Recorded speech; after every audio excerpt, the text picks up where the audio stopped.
नेहा के ननद बंटवारे के लिए मायके आई हुई थी। नेहा की सास का भी मानना था कि अब पिताजी नहीं रहे तो दोनों भाई बहन में संपत्ति का बराबर बंटवारा हो जाना चाहिए। लेकिन नेहा और उसके पति मनीष का मानना था कि कोई बंटवारा नहीं होना चाहिए, क्योंकि बहन प्रभा के ससुराल में किसी प्रकार की कोई कमी नहीं है। पिताजी ने बहुत ज्यादा संपत्ति खर्च करके और बहुत ज्यादा दहेज देकर बहन की शादी एक बहुत अमीर घर में की है। लेकिन माँ बेटी इसके लिए बिल्कुल तैयार नहीं थे। माँ को लगता था कि मेरे पति की संपत्ति पर मेरी बहू नेहा ऐश करेगी, जबकि उस पर मेरी बेटी प्रभा का हक होना चाहिए। माँ को यह नहीं दिख रहा था कि प्रभा को देने में पिताजी ने कोई कमी नहीं छोड़ी थी। प्रभा की शादी में करीब 1 करोड़ रुपए खर्च किए थे प्रभा के पिताजी ने, और वह 1 करोड़ रुपए अपनी संपत्ति बेचकर ही जमा किए थे।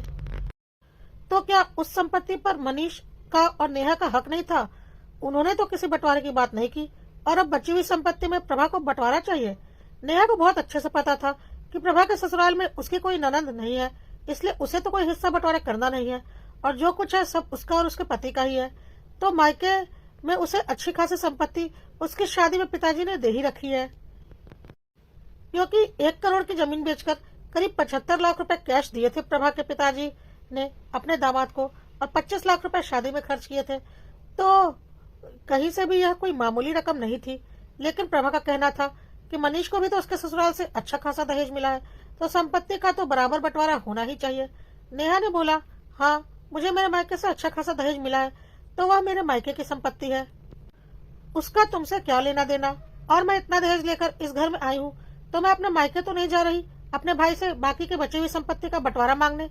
जैसे तुम्हारे पिताजी ने तुम्हारी शादी में यहाँ की संपत्ति बेचकर तुम्हारी बहुत बड़े घर में शादी की है, इसी तरह से मेरे पिताजी ने भी मेरी शादी में मेरे मायके की कुछ संपत्ति बेची है। तो मेरा हक नहीं बनता कि मैं बची हुई संपत्ति में भाई से हिस्सा मांगने जाऊं। मैं खुश हूँ ससुराल में जितनी संपत्ति मेरे पास है, और ऐसा ही होना भी चाहिए।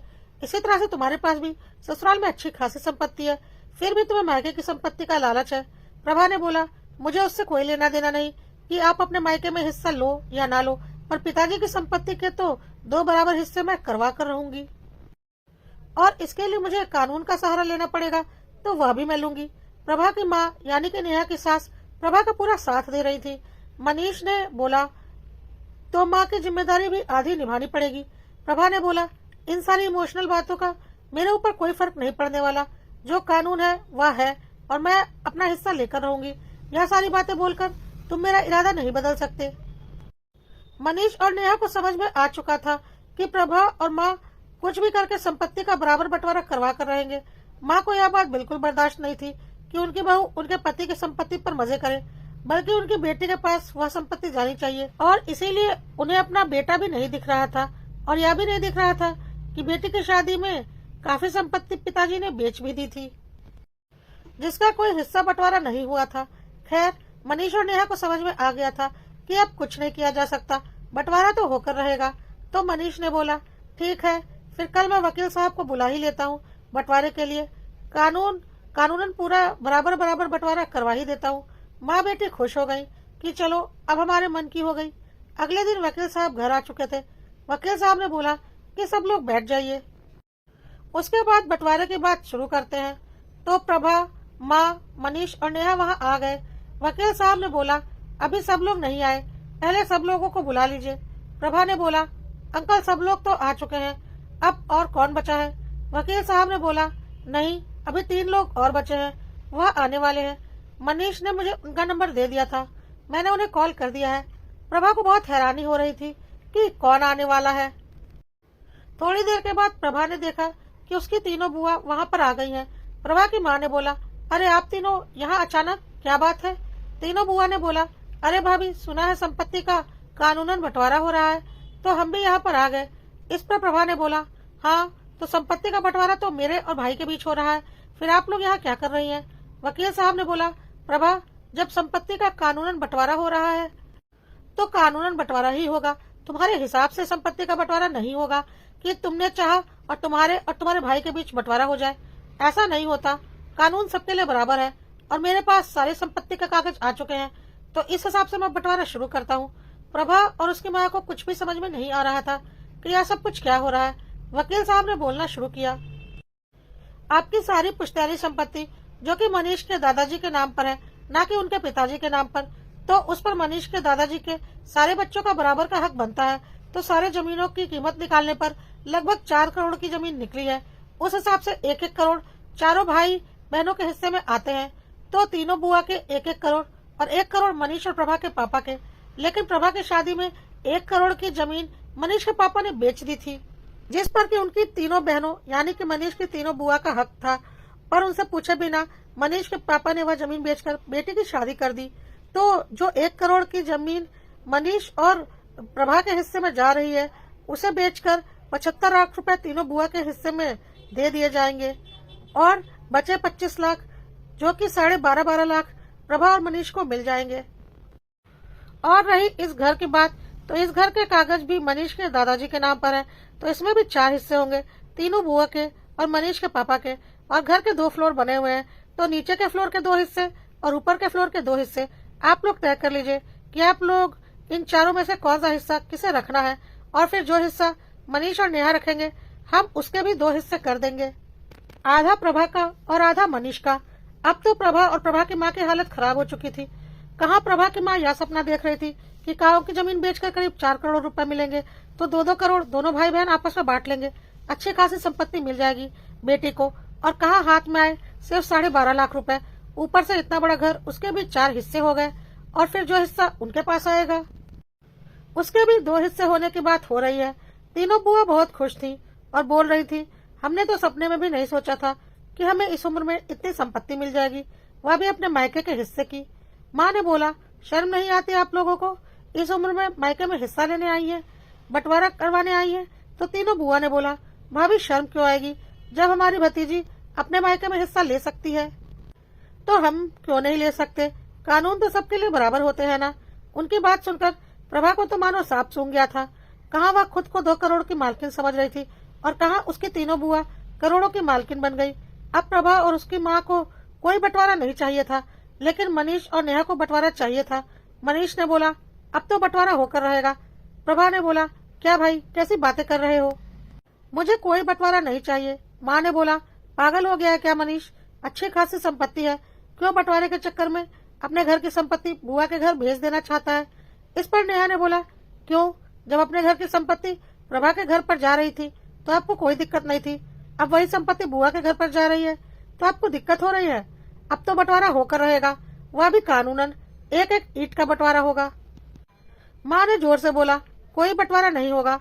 वकील साहब ने बोला, मैडम कानून आपके हिसाब से नहीं चलता, आपने खुद बंटवारे के लिए मुझे बुलाया है और बंटवारा जब कानूनन होगा तो ऐसे ही होगा और कोई रास्ता नहीं है।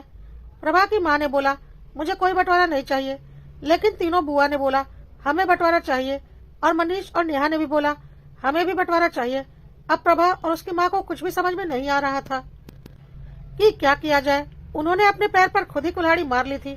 मनीष और नेहा ने बोला, और हाँ प्रभा, अब जब बंटवारा हो ही गया है तो तुम्हें यहाँ आकर अपने हिस्से में रहकर माँ की सेवा भी करनी पड़ेगी, क्योंकि माँ की जिम्मेदारी सिर्फ मेरी नहीं है, मैं माँ की जिम्मेदारी निभाता।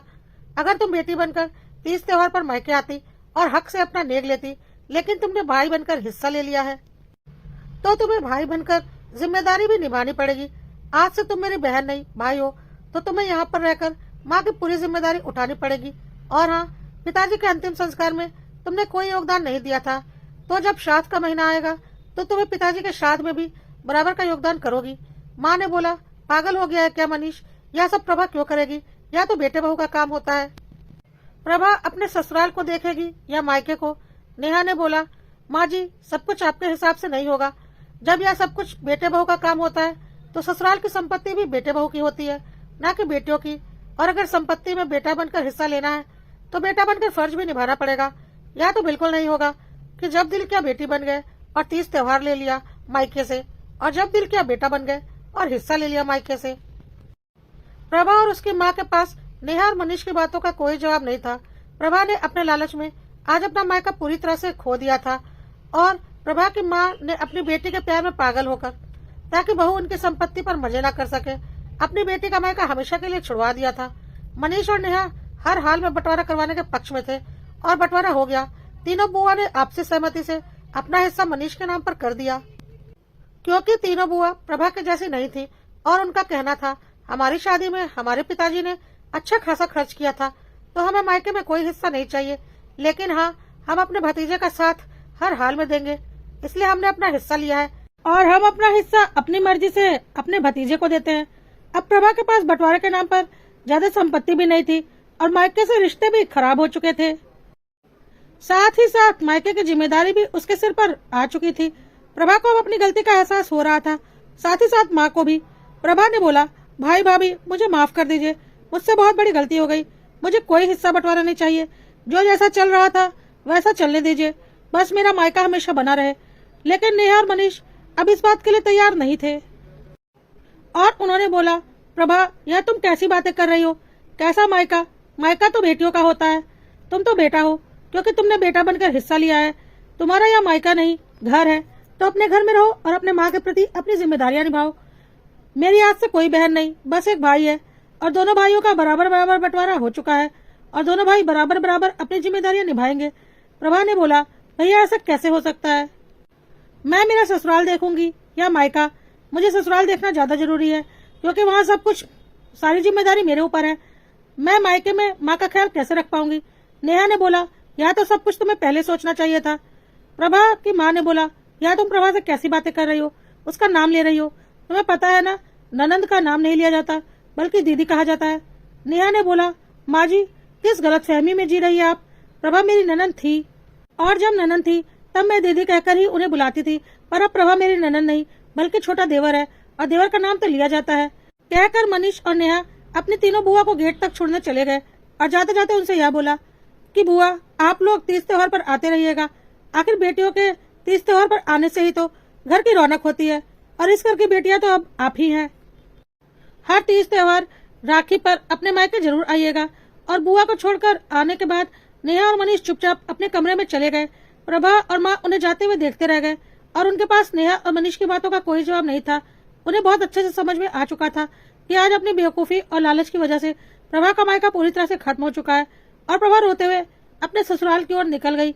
माँ चुपचाप उसे जाते हुए देखती रही।